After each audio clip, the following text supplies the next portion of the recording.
This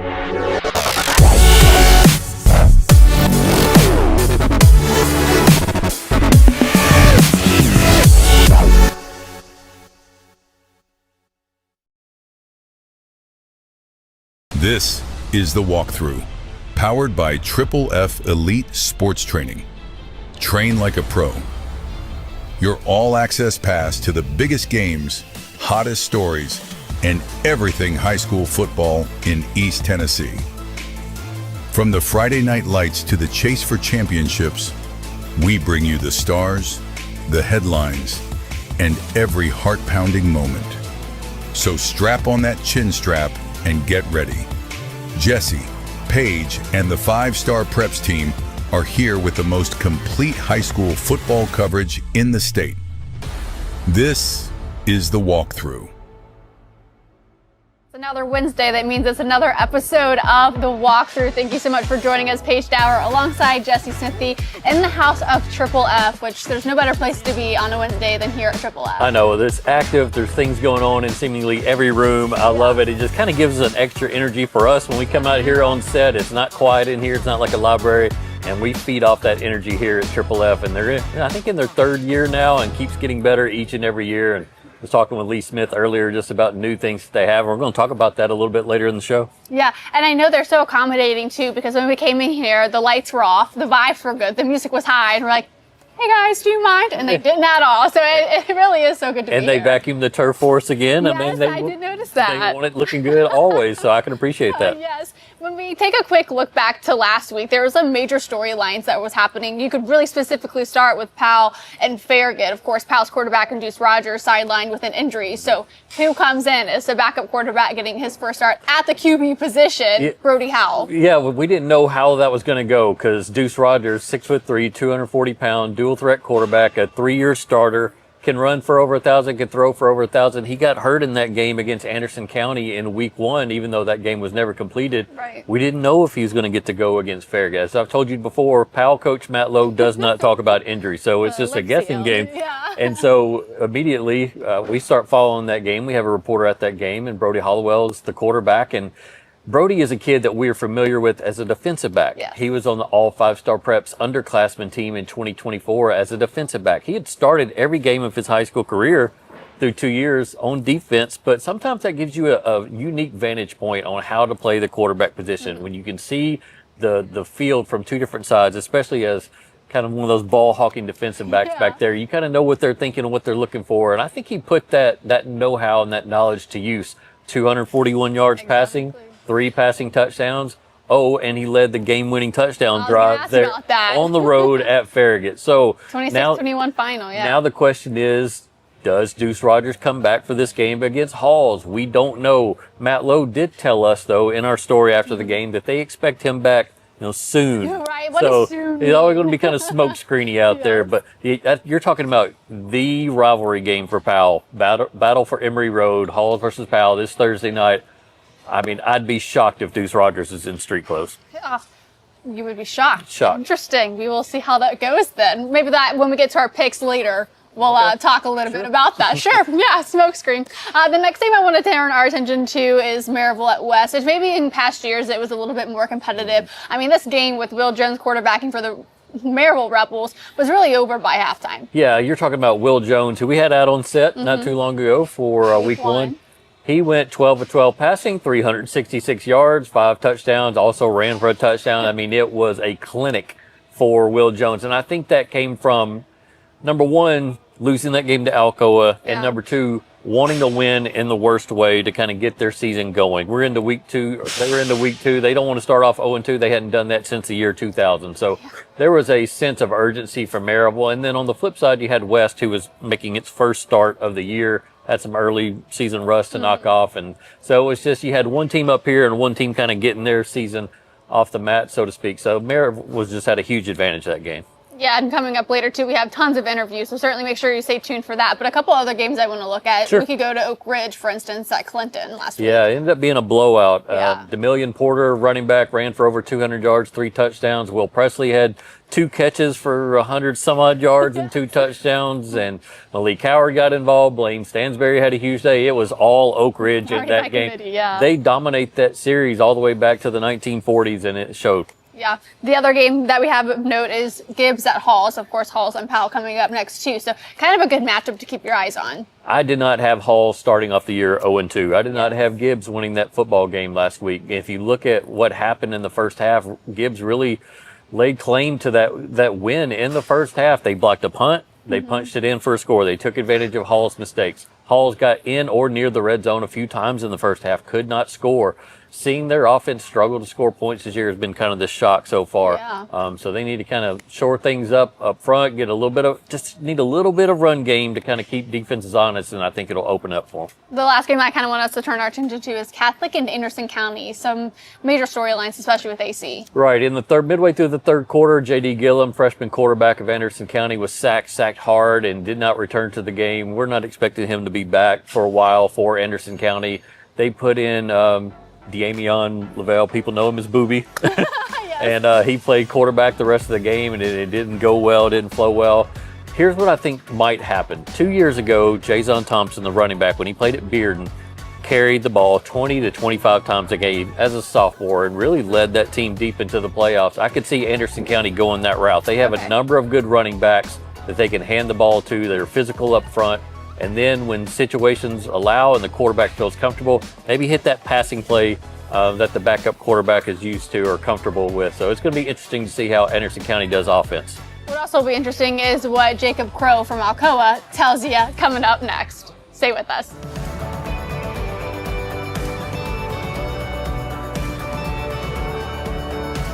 When you shop at Elliott's, your journey is our purpose.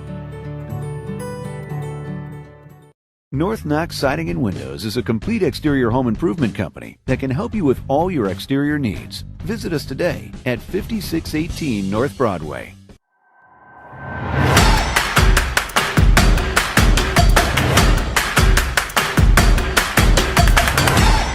All right, Amari, congratulations first off on a new position here. Kind of fill me in here on what you'll be doing here at Triple F and just kind of how you got connected here. Yeah, for sure. I appreciate it. So I'm working with Lee Smith on just the training aspect. First off with kids, middle school kids, high school kids, all types of ages. And then I'm coming in on the skill position realm too. So I'll be working with skill position with receivers on Saturdays now. Just having literally like a 4 to 5 hour period to where I can train kids and they come in and get, one-on-one personal work with me, and I pour in the experience that I had on my level of playing and try to get them right and get them to achieve the dreams that they want to achieve. Yeah, speaking of, I've watched you in high school, I watched you in college, I watched you in pros, and I've watched you work out as well. You always seem to have a purpose and a passion to when you are training. How did that develop, and how much of that do you want to instill in the kids and the people that you'll be training? Yeah, for sure. I knew, coming from Knoxville, a smaller market, that, to be different, you have to do the extraordinary things as far as working hard and, doing all the things needed to separate yourself. So that's what I plan on pouring into the guys here. Just letting them know that, we have to be different. We have to work harder than everybody else in the Floridas and the Texas and the Californias because, we're already not looked at as much as those people. So we always have to push ourselves even harder to get where we want to. And that's what got me to where I was. And I was blessed enough to play in the NFL and win a national championship. So that's really what I want to pour into these kids here and give them that belief that they can do the same things, if not more, than what I achieved. What about life lessons as well? I mean, you've had so many different things happen to you, good and bad, in your high school, college, and pro career. Will you mentor from that respect as well? Yeah, for sure. No doubt. I would definitely, tell them the mistakes that I made in my professional career and also pour into them the things that they can do, to help them exceed where, like I said earlier, go where they want to go. It's always lessons to be learned and, things that you can teach from your own experiences. And that's definitely something that I'm not afraid to be vulnerable about and tell people and help them learn from my experiences. So I'm definitely looking forward to that. How did you connect with Lee? I mean, I know he's a guy that really invests in the community and loves, investing in kids. How did that kind of connection happen with you two? So the last 2 springs I've been playing in the UFL. So I kind of tapped in with Lee to help me train to get ready and prepare for those spring seasons the last 2 years. And, they got me ready. I was in the best shape of my life going into this past spring season. And, that was credit to Rich and, Lee, pouring into me and allowing me to come here and train. So I knew if I ever had an opportunity to, work for them, I knew it was not a facility in Knoxville like, Triple F that had the amenities and had the staff that they have. And so I knew if I had the opportunity to work for him, I would definitely take that advantage and be able to, give back to him like he gave back to me in time of need to train for the UFL. What's it been like for you so far, just being back here, kind of giving back to a place that important to you for so many years? It's great. Like I said earlier, we don't really have a big market. It's getting bigger, and I'm really proud of, seeing the kids that's getting offers here and, going to the D1 level and playing at a high level. But, I want to expand that, really put Knoxville on the map as, a top talent area in, Tennessee and not even the Southeast. So that's really my goal, to help get kids on the map and help show that we have talent here and that we have a talent developer at receiver in Amari Rogers now. So I'm really looking forward to that challenge. What a cool interview, Jesse, and just how awesome it was to have Amari join the show. I feel old now because I covered Amari Rogers as a freshman at Catholic High School and all the way through Clemson. I covered him before the NFL draft. I saw him get drafted. I've seen him win championships as a high school player, as a college player, and now he's here at Triple F and going to be training wide receivers and a lot of athletes. And I watched him, Paige, before he got drafted, work out during COVID. I think it was April or May of COVID in 2020, and I've never seen anybody work out like that. I mean, that guy just gets after it, and he's going to be a huge asset for Triple F. So excited to have him as part of this growing family here. No, yeah, definitely a great addition for Triple F. Now let's get into week 3. Sure. The key matchups, key games that we have coming up. The first one could really be a pivotal one, especially when we look at it from the perspective of Halls. And you mentioned the rough start that they had coming up, but it's a huge rivalry game that they have against Pal. And you say Deuce Rogers won't be in street clothes for that game. I don't think he will be. And again, this is not sourced. This is just gut. He is a senior. This is the Battle of Emory Road. This is a big deal up there between Powell and Halls. He didn't play last week at Farragut. If he doesn't play, I still think he's going to be in uniform. So one way or the other, he's going to have something football on. Yeah. But this is an important game for Halls. Number one, they haven't won in this rivalry game in quite some time. They got a forfeit a few years back in 2019 or something like that. Yeah, they lost the last 5. But in terms of on-field legit wins, it's been almost a decade. And they want a win in this series in the worst way. They need a win this season in the worst way. They don't want to start off 0-3, not after everybody, including us, talked about them all preseason. So they're going to be coming in as a wounded animal, and that's dangerous for Powell to see. Now, for Powell, they have a lot of confidence coming into this game. Brody Hollowell came in at quarterback. He led them to a win. He's a confident kid anyway. So if he has to play some alongside Deuce Rogers, or if Deuce goes the whole game, they're going to have a legit, proven winners back there at quarterback. So it's going to be interesting to see the chess match between the two coaches, how they handle the emotions of the game early and how they make the plays late. Yeah, I do wonder how the way that Halls has started their season, how much that'll influence the quarterback situation for Powell. Yeah, and for Halls, I know one thing. Brent Hughes, their head coach, is an emotional, fiery guy. He's going to have those kids playing like they haven't played all year. Or that they're 2-0, you know? So that's not going to be in question. He's going to have their fire lit. So it's going to come down to what Matt Lowe feels is best for their quarterback situation at Powell, but I think he feels good either way. This is another similar dynamic when we look to Coalfield at Rockwood. So Coalfield kind of has, let's say, dominated or won the last couple of matchups against Rockwood, but they too are 0-2 on the season. Yeah, and that's to be expected. They played teams from bigger classifications, but Coalfield last week played a 4A team in Stone Memorial, and they had a 20-something point lead in that game. Yeah. Coalfield did, and they let it slip, and they lost in overtime. So you talk about a wounded animal coming into a week 3 game like Halls is with Powell. Coalfield is very much that. They feel probably sick to their stomach that they let that win over a 4A team get away, and that's bad news for Rockwood. Now, for Rockwood, they had a really young team a year ago, bring back pretty much everybody, and they're really excited about what 2025 could hold for them, but I would not want to face Rockwood or Coalfield this week, Powder Rockwood. No, especially when you mentioned letting one slip. Yeah. You certainly don't want that to happen. South Doyle and Heritage, obviously a good matchup, another region matchup that we'll see. 12-8 all time in favor of South Doyle. Does that trend continue? Possibly. I don't know if that's in my picks later on the show, but I'm not going to give it away just yet. Here's what I love It is about in your picks later. Okay. Here's what I love about week 3. There's no marquee matchup that like the whole state's going to be paying attention Sure. to. So for us in Tennessee, we get to shine a spotlight on communities like Heritage or at William Blount, who takes on Clinton. And so for Heritage, a team that has big aspirations in their classification this season, this is a chance to kind of send a statement locally, not to the state, but to beat an undefeated South Doyle team. And South Doyle's got to be feeling great. They really struggled over the last couple of years, and now they're 2-0. Their quarterback, Brang, has been throwing touchdowns left and right. So this should be a really fun matchup we're looking forward to. I know 5-Star Preps will be covering that Friday night. And when you guys do, it's always the best coverage. The other game, kind of West and Central as well. Central has a lead 30-14 and one tie, but leads the series all the time. Yeah, this is a big opportunity for Central to get a West team that won championships just a couple of years ago, back to back.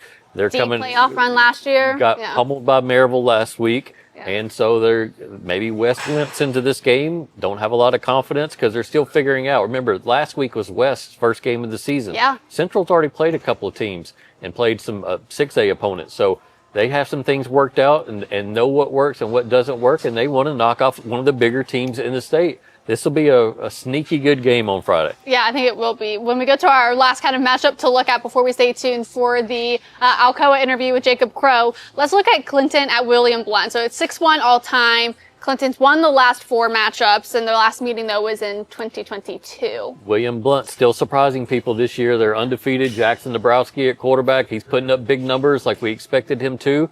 And Clinton did not show well in that game last week against Oak Ridge. Of course, they had their week 1 game rained out.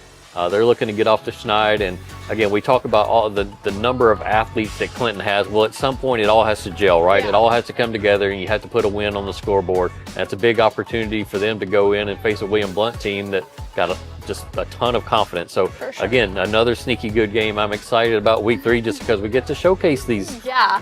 These are games that, like, if you're a true fan of high school football, like you do want to see these teams. I know a couple Wounded Birds, as you mentioned, might be in the mix, but definitely an exciting matchup. So you kind of had this tease about the South Doyle Heritage match. I'm really interested to see what you have to say about that. Okay. We'll get to that coming up next.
The Film Room is presented by Smart Bank. Play smart, bank smart. Smart Bank.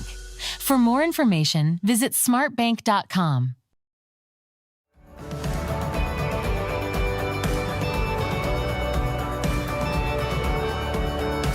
When you shop at Elliott's, your journey is our purpose. North Knox Siding and Windows is a complete exterior home improvement company that can help you with all your exterior needs. Visit us today at 5618 North Broadway.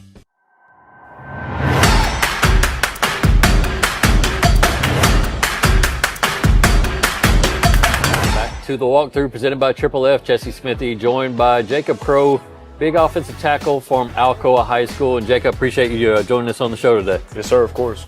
You are number 77. You are not hard to miss out on the football field. And just let's start there. You have had an interesting kind of career arc at Alcoa in terms of just growth. And I did an interview with your head coach, Brian Nix, and he said, Jacob's never spent the same year in the same body. Your body continues to evolve and grow. And how has that been to learn football while your body feels and looks different every single year?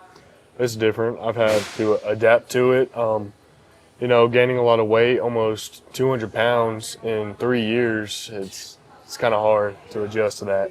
Kind of hard on the parents buying new clothes all the time, yeah? So what's your official height and weight right now? 6'8", 310. 310, wow. Committed to Texas Tech, and we'll talk about that here in a minute, but so far this season has gone great, and I know there were some question marks at certain points and certain places in the lineup. How do you feel like Alcoa has done, though, in your eyes, from what you've seen up front? We've done really well up front. We've done better than we have previous years at this point, and I'm very, very proud of our O-linemen. I know you got some good teammates up there. I think Marley Watts is a kid who we've talked about quite a bit on this show or on 5starpreps.com. Kind of discuss him and maybe some other guys, too, that you work alongside. He's a great guy. I love hanging out with him. He works very hard, and so does the other O-linemen, really. Samuel, Colton Moore, Lane, Big Ton. Yeah. They all work very hard, and we all push each other. How physical were things in that Maryville game? You got a 6'8" team that wanted to beat you guys in the worst way, and you're right there in the trenches from start to finish. How physical is that football game? It was physical all 4 quarters, but it was very fun. Yeah. Yes, sir. Thomas, we call it, is it Manu or Manu? Manu. Manu. Okay, we got the official pronunciation right there on the record. Thomas Manu. I had question marks about him. A lot of people had question marks about him, but what did you guys see in the preseason that made you feel like, all right, we got our guy? He was very confident in his game. He knew what to do. He knew how to do it. Honestly, I had no question marks about him. I knew he was going to ball out. Mm-hmm. Well, he certainly did that. He was a MVP of that win over Maryville and then played extremely well in week 2 against Beard. From what I saw, I think around 290 yards and 6 touchdowns. But for you, looking back to what you guys did in 3A last year, you won another state championship, 10 in a row for Alcoa. Now you make up the jump up to 4A. Did you notice coaches or workouts being tougher or anything in the offseason to kind of prepare for that jump?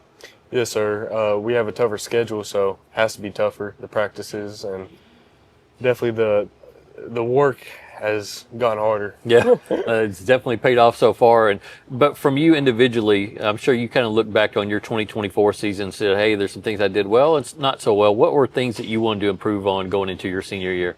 With me being tall, definitely my pad level, that I needed to improve on. And also I'd say my hand placement is something I still need to work on to this day. When you talk about pad level for the casual football fan, when the ball is snapped, they're not looking at you. They're looking at the quarterback or the running back, the receivers. When you talk about pad level and you being tall, can you explain that, kind of like what you have to do on a play to make sure you have that leverage?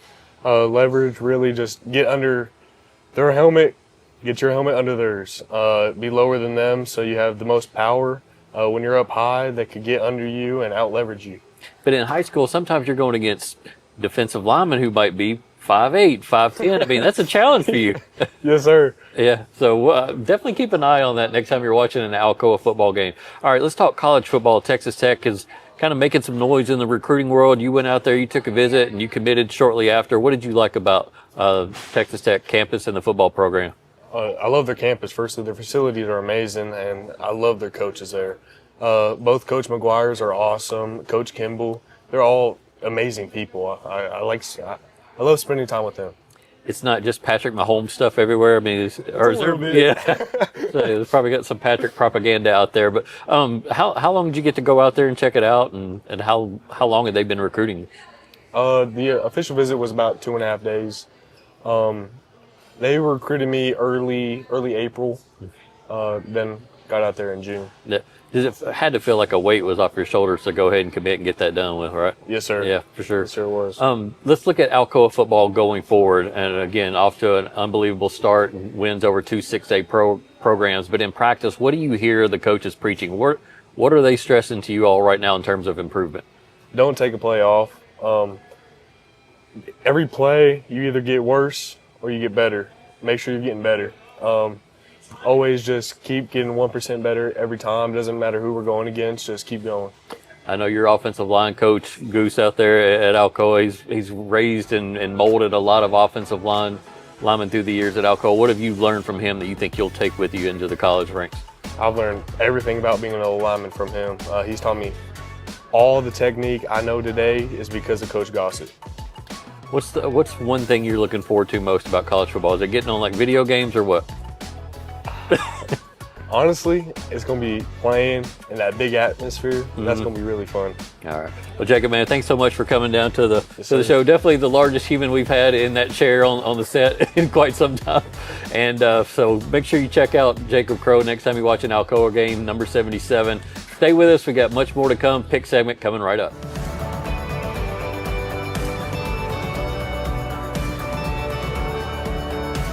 When you shop at Elliott's, your journey is our purpose.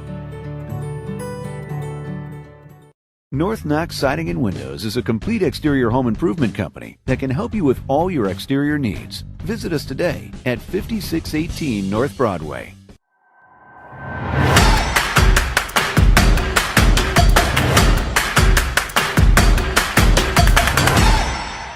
All right, so first off, tell me how you connected with Lee Smith. I'm guessing it's y'all's ties to the NFL, I'm sure. Yes, sir. We were teammates for my first 6 years in the league, and that's very uncommon. There's a lot of turnover on NFL teams per year. So when you're with a guy, more than 2 or 3 years, they become really close to you. With me and Lee, we were teammates for 6 years, and it's just that feeling you get when you meet someone. You're like, oh, this guy's going to be in my life for the rest of my life. And since day one, he was always trying to get me to come check out Knoxville. He's like, you need to move your family to Knoxville and just live here. And I was like, dude, I'm from South Florida.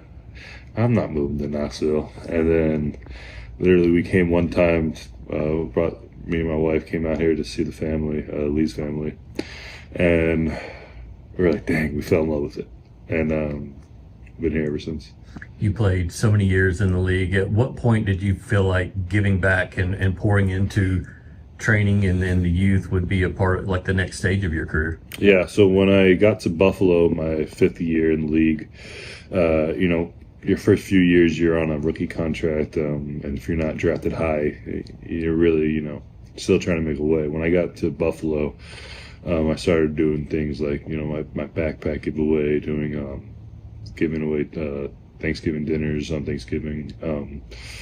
And then, Lee opened this place up. I think it's going to be 3 years in a couple of weeks.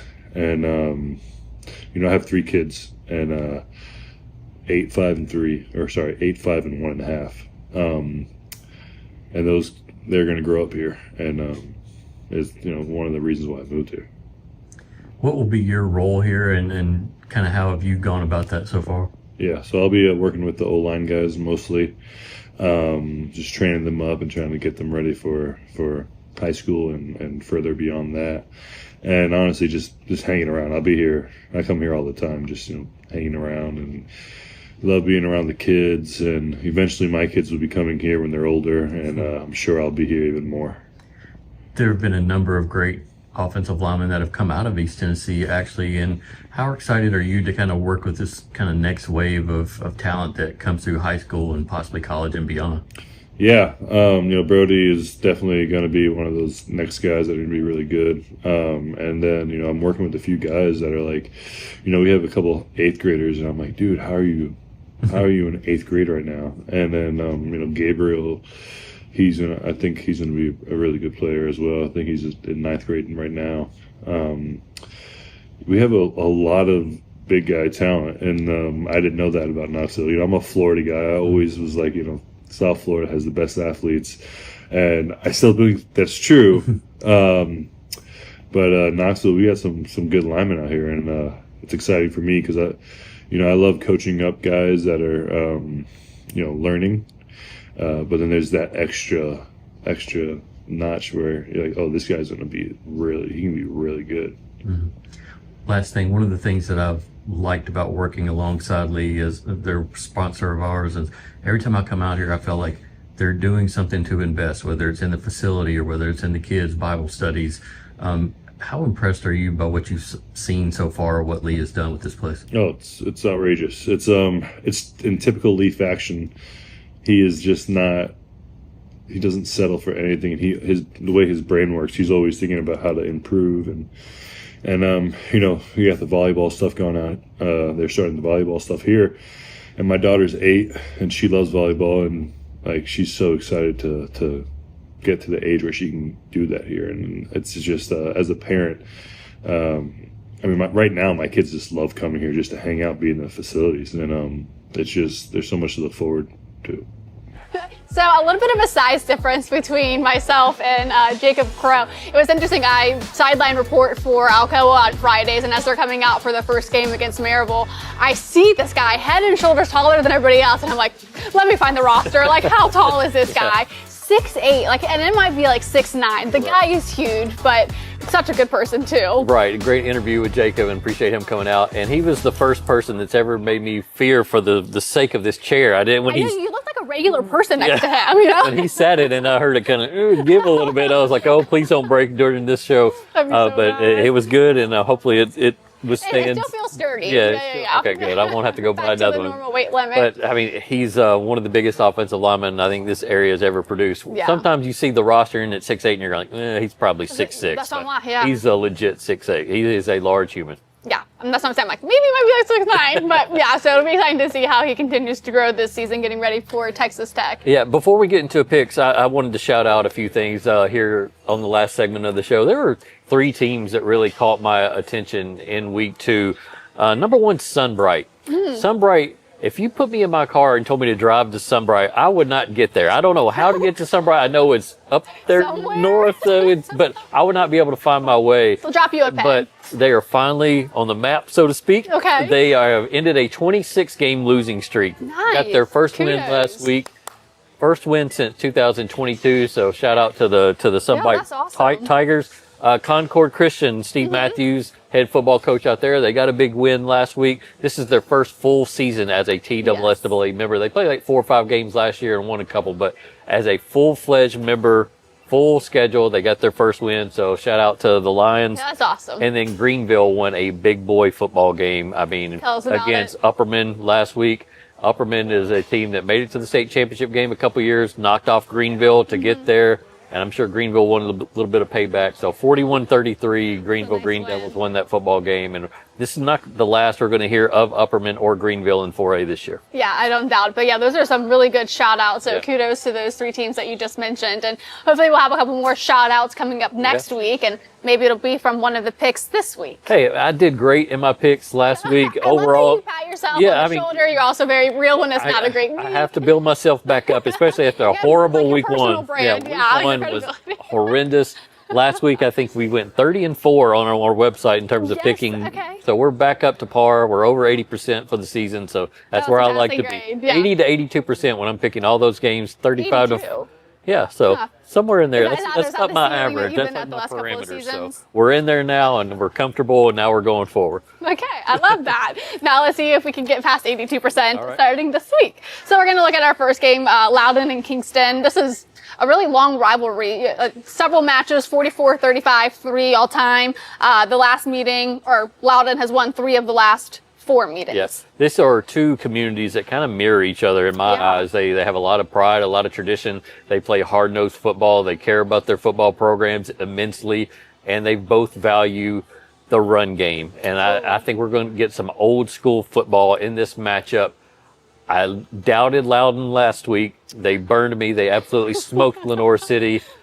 But I'm still going to go. I'm going to pick against them one more time and go with Kingston. You're I on did. the bulletin. I did a preseason article on Kingston, and Brian Pakey told me about how deep they were on the offensive line and how much veteran leadership they have on the offensive line, and they have one of the better tailbacks in the area in Tayshawn Hamilton. So for that reason, great running back, great offensive line, old school football. Kingston Yellow Jackets win that football game. Okay, I forgot my pencil, so we'll just try to. You guys will help me keep track for next week. Then our next game will be Lipscomb at Catholic. So kind of two different starts for both of these teams. Yeah. Lipscomb 0-2, Catholic 2-0. Catholic wants payback. They have lost Sure the do. last 4 meetings in this matchup with Lipscomb Academy. Things have not gone well for Catholic in this game Wasn't a against close Lipscomb game last year Academy. either. Now they see blood in the water. They want payback in the worst way. Trent Dilfer's no longer the coach there. He's out of town. He's coaching in college. It's time for Catholic to flex a little muscle. Catholic wins this game, and I'm going it by double digits. Oh, wow. Okay, Yep. so total flip from last year Yep. when Lipscomb won by double digits.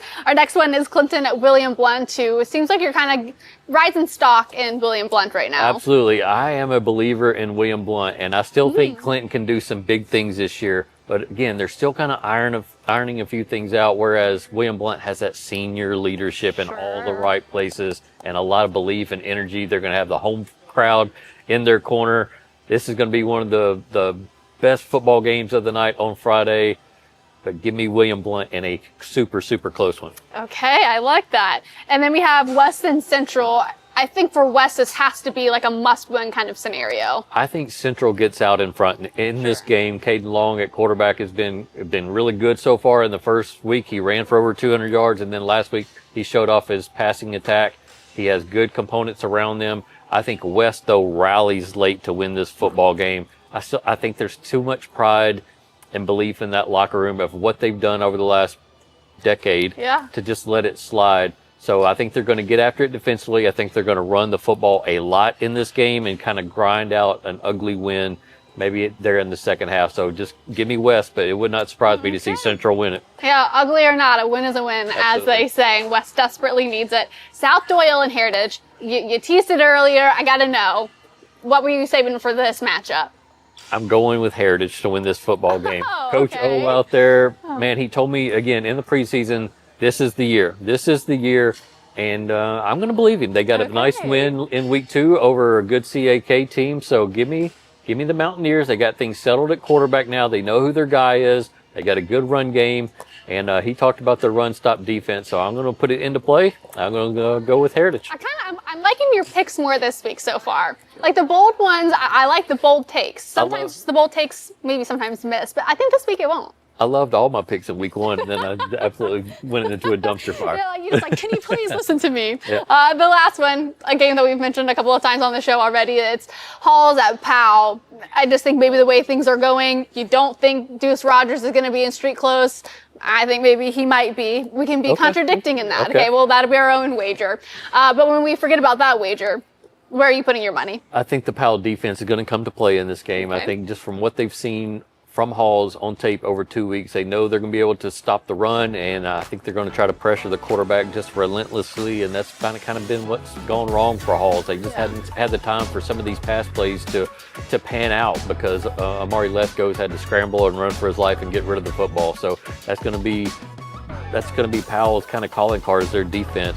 Up front, they have a number of guys that can make big plays and quarterback pressure. So for that reason, I think Powell gets another win in this series. Okay, that'll be interesting. Well, it was always a great walkthrough. Make sure you subscribe at 5starpreps.com so you don't miss out on any of the exciting content or where Jesse was wrong. So make sure to join us next week and later this week when the high school football week gets started. We'll talk to you guys then. This is the Walk-Thru, powered by Triple F Elite Sports Training. Train like a pro. Your all-access pass to the biggest games, hottest stories, and everything high school football in East Tennessee. From the Friday night lights to the chase for championships, We bring you the stars, the headlines, and every heart-pounding moment. So strap on that chin strap and get ready. Jesse, Paige, and the 5-Star Preps team are here with the most complete high school football coverage in the state. This is the Walk-Thru.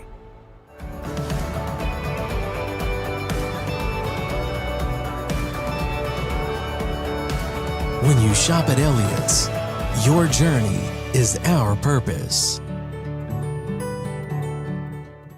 North Knox Siding and Windows is a complete exterior home improvement company that can help you with all your exterior needs. Visit us today at 5618 North Broadway.